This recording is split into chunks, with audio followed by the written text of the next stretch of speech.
Hey guys, how's it going? Hope you're doing well. My name is Crown, and today I'm going to read you some very interesting stories that I hope that you're gonna love. And now, without further ado, let's go!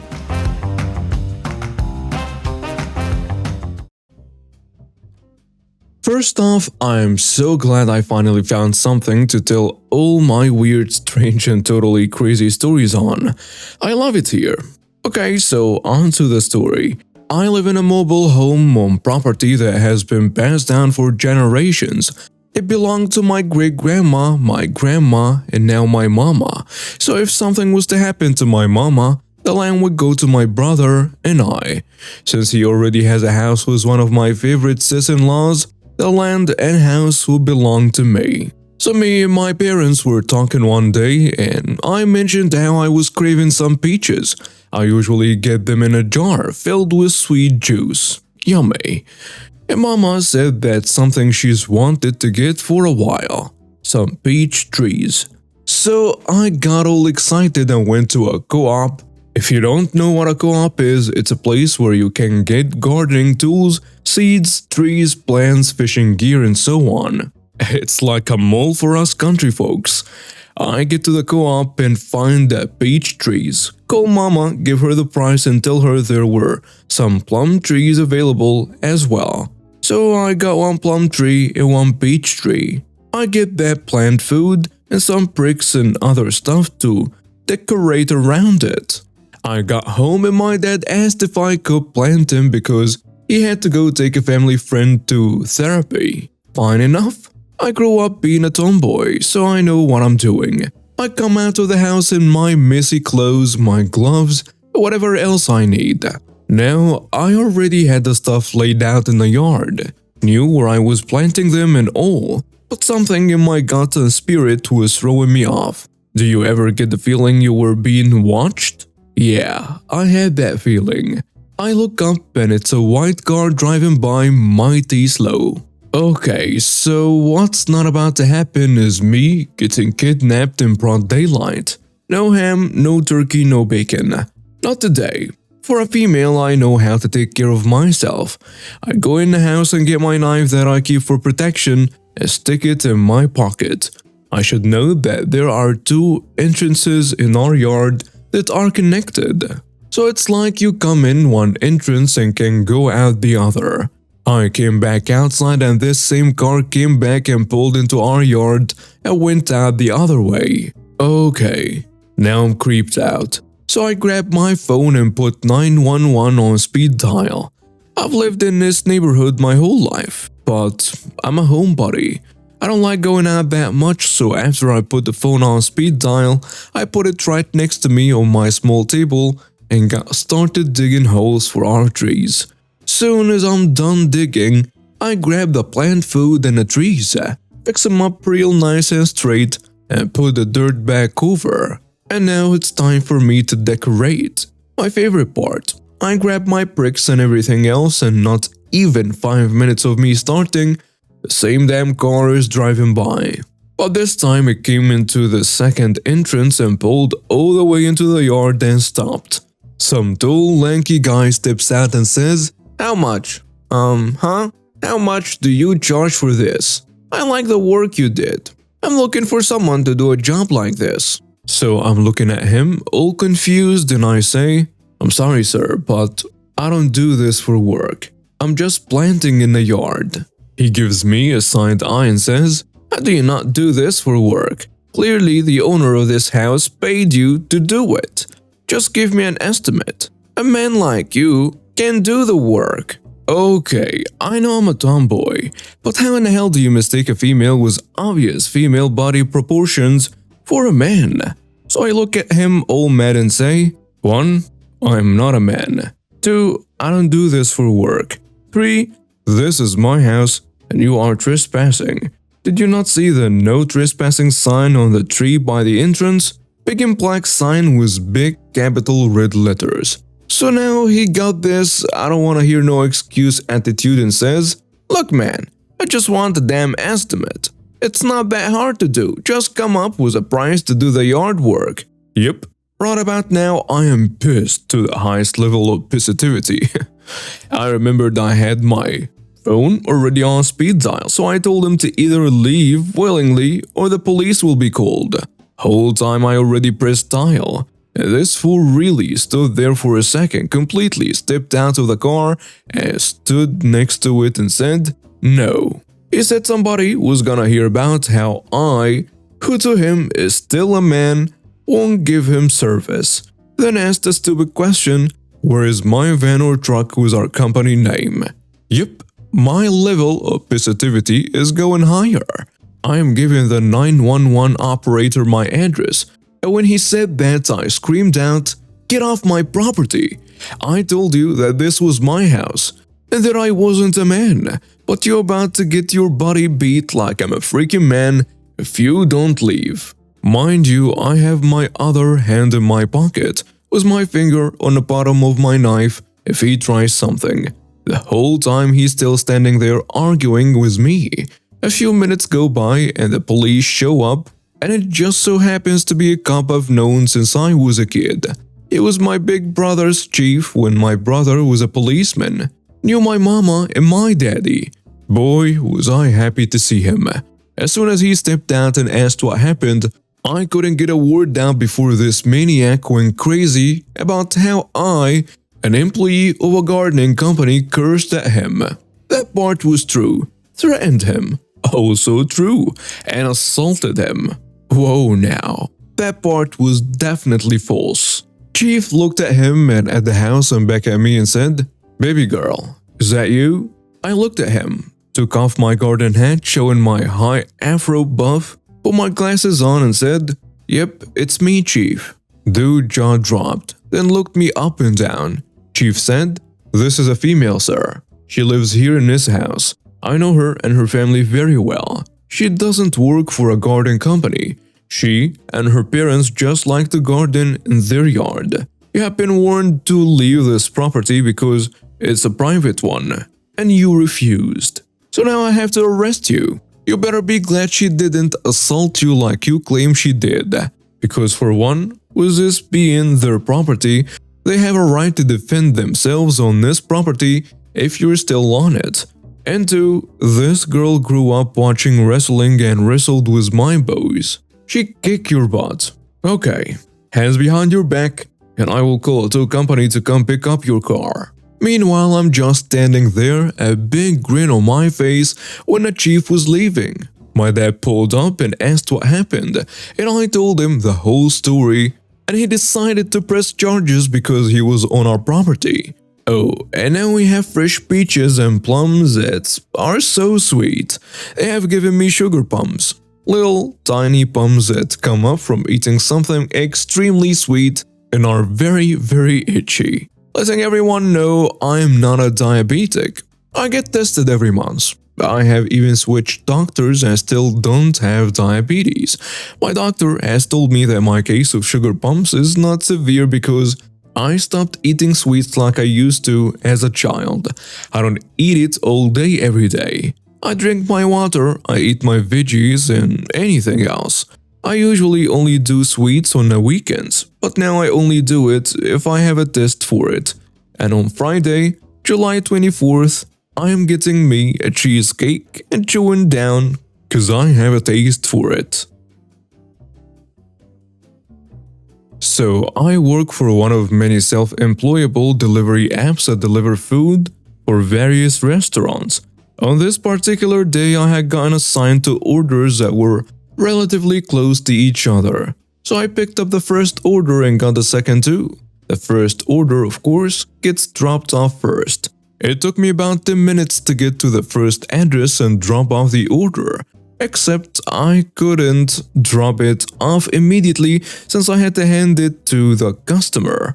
This took an additional 5 minutes since it took them forever to answer the door. Once that had been completed, I was on the way to the next address. So I get to the next house to drop off this order, and this one also requests that I hand it directly to the customer. So I go to knock on the door, and the following encounter ensues. A lady answers the door, about 5'8". She was a bit taller than me, blonde, and kinda youngish looking. She has this look on her face like I was someone who had just kicked a puppy or something. She crosses her arms and says, "Took you long enough. We saw you go all over the place except here to drop our food off. Care to explain?" I was kinda shocked, but using my best customer service voice I say, "Sorry ma'am. I have been assigned 2 orders and I was instructed to go first to the first order since it was closer I assume.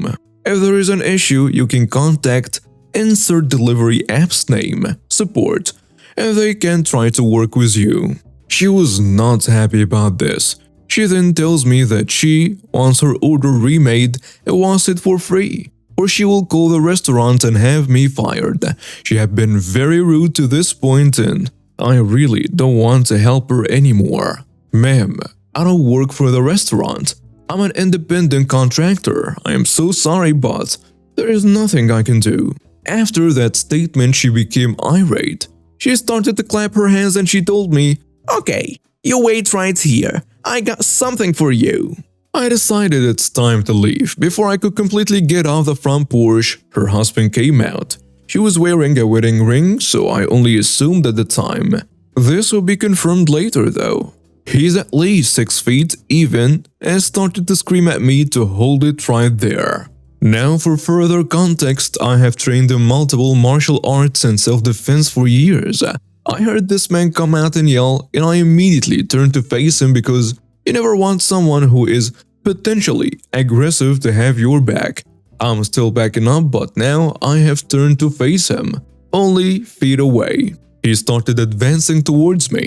"You are going to get us our refund or else," he screamed.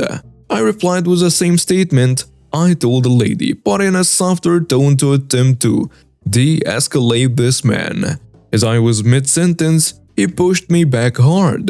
As soon as he pushed me, my instinct and training kicked in. As I regained my footing, I didn't get knocked down. I squared my stance and put my hands up to my face in case he tries to swing on me. I started to yell back at the guy and ordered him not to get any closer or put his hands on me. This was my warning.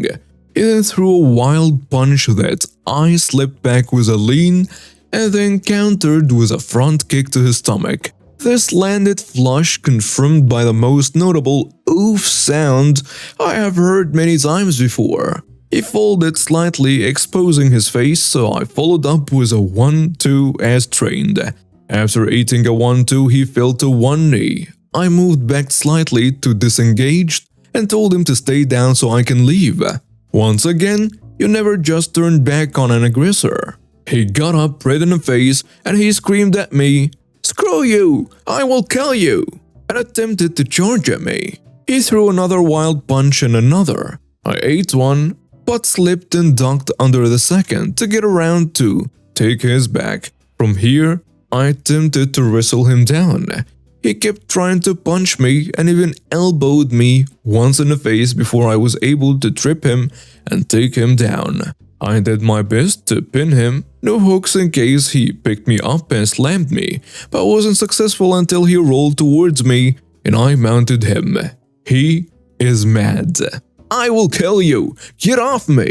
He tried to bench press me off of him and almost got up a couple times. He was strong.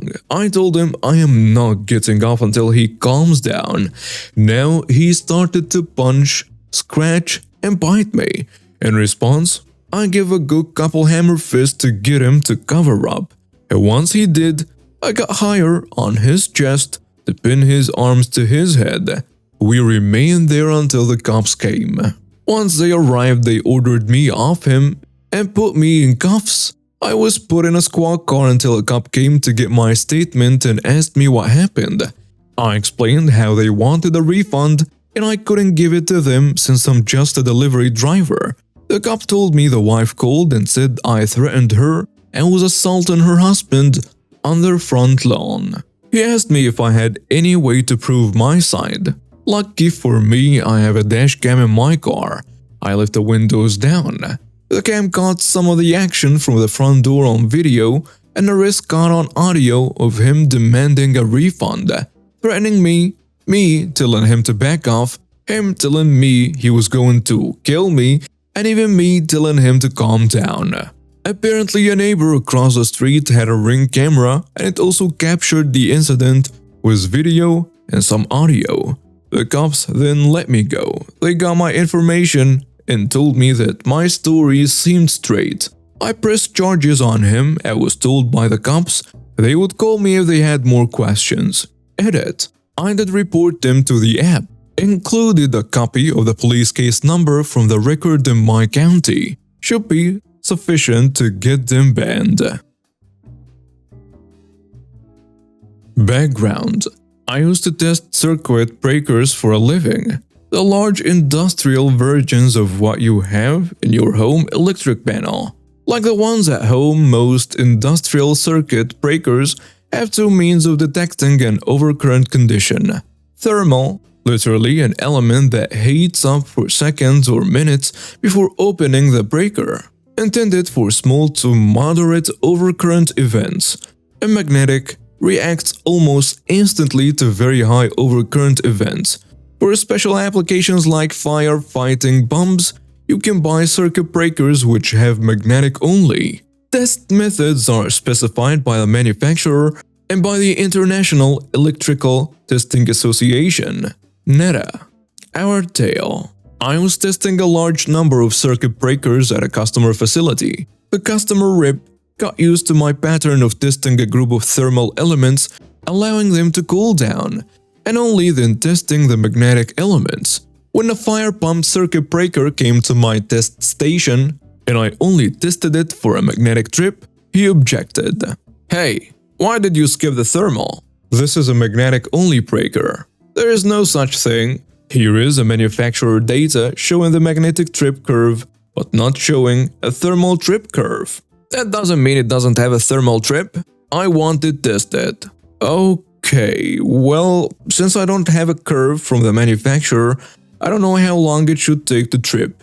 How long do you want me to test? The NETA testing manual says that without a curve, if it trips in less than 300 seconds, it's good. I tell him, please sign here that you're making me do this test. Okay. He signs the paper, not realizing this was supposed to make him suspicious. Having failed my first attempt to scare him off this foolish path, I try another tactic. Me on radio. Hey coworker, I'm about to test the thermal element on a fire pump breaker. You want to watch? My coworker says, it doesn't have one, idiot. You're gonna destroy the customer's breaker. Yeah, I told him that. He doesn't believe me. I'm on my way. The coworker arrives and goes to explain to the customer, but you're both wrong. I'm an engineer and you're just technicians. Do the test. My coworker tells him, we're gonna need you to sign a... I already signed. Just do the test. So I started the test. All morning, the previous thermal tests have been running 8 to 10 seconds before tripping. For this test, 10 seconds pass, then 20, then at 30 the breaker starts to smoke a little, and by 40 seconds, the smoke is pouring out of it and my hand is hovering over the stop button. But I'm not stopping until he admits he's wrong, because he told me it wouldn't be a failed test until 300 seconds. He gives in just before the 60-second mark. Then I ask, can you bring me the spare breaker from the inventory please? This one cannot go back into service. And his face takes on a panicked expression. They didn't have a spare. Good thing the local electrical distributor was open on a Saturday. And now we have reached the end of today's stories. Thank you for watching and see you next time.